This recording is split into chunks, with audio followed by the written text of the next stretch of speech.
Botswana ಪ್ರವಾಸದಲ್ಲಿರುವ ರಾಷ್ಟ್ರಪತಿ ದ್ರೌಪದಿ ಮುರ್ಮು ಅವರು ಆ ದೇಶದ ಅಧ್ಯಕ್ಷ ಡುಮಾ ಬೊಕೊ ಅವರೊಂದಿಗೆ ಗ್ಯಾಬರೋನ್ನಲ್ಲಿಂದು ದ್ವಿಪಕ್ಷೀಯ ಮಾತುಕತೆ ನಡೆಸಿದರು. ಈ ವೇಳೆ ರೈಲ್ವೆ ಮತ್ತು ಜಲಶಕ್ತಿ ಖಾತೆ ರಾಜ್ಯ ಸಚಿವ ವಿ ಸೋಮಣ್ಣ ಹಾಗೂ ಇತರ ಹಿರಿಯ ಅಧಿಕಾರಿಗಳು ಭಾರತೀಯ ನಿಯೋಗದಲ್ಲಿದ್ದರು.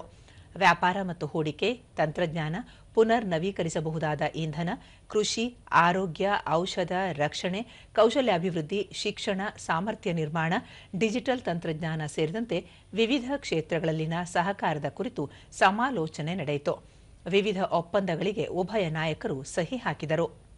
ಬಳಿಕ ರಾಷ್ಟ್ರಪತಿ ಭಾರತ ಬೋಟ್ಸ್ವಾನಾ ಬಹು ಹಿಂದಿನಿಂದಲೂ ಉತ್ತಮ ಬಾಂಧವ್ಯ ಹೊಂದಿದ್ದು ಭವಿಷ್ಯದಲ್ಲಿ ಈ ಸಂಬಂಧ ಮತ್ತಷ್ಟು ನಿಕಟಗೊಳ್ಳಲಿದೆ ಎಂದು ಹೇಳಿದರು.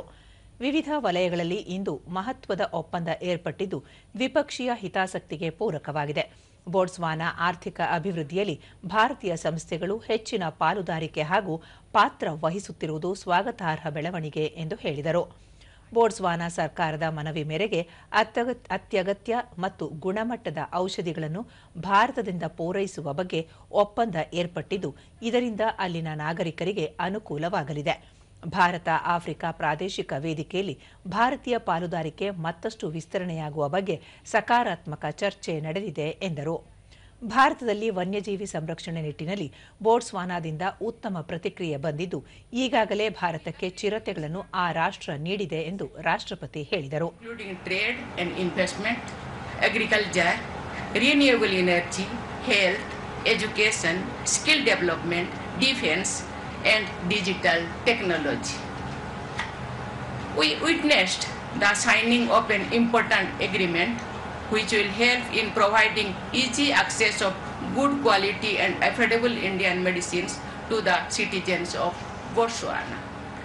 I also conveyed to President Boko India's decision to send essential ARV medicines as requested by government of Botswana.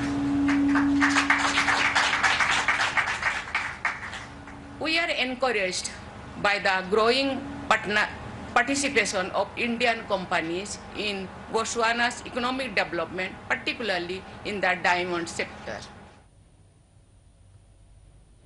ಇಂದು ಸಂಜೆ ರಾಷ್ಟ್ರಪತಿ ದ್ರೌಪದಿ ಮುರ್ಮು ಅವರು ಬೋಟ್ಸ್ವಾನಾ ಸಂಸತ್ ಸಭೆಯಲ್ಲಿ ಅಲ್ಲಿನ ಸಂಸದರನ್ನು ಉದ್ದೇಶಿಸಿ ಮಾತನಾಡಲಿದ್ದಾರೆ. ಬಳಿಕ ಭಾರತೀಯ ಸಮುದಾಯದವರೊಂದಿಗೆ ಸಂವಾದ ನಡೆಸಲಿರುವ ಅವರು ಐತಿಹಾಸಿಕ ಮಹತ್ವದ ಸ್ಥಳಗಳಿಗೆ ಭೇಟಿ ನೀಡಲಿದ್ದಾರೆ.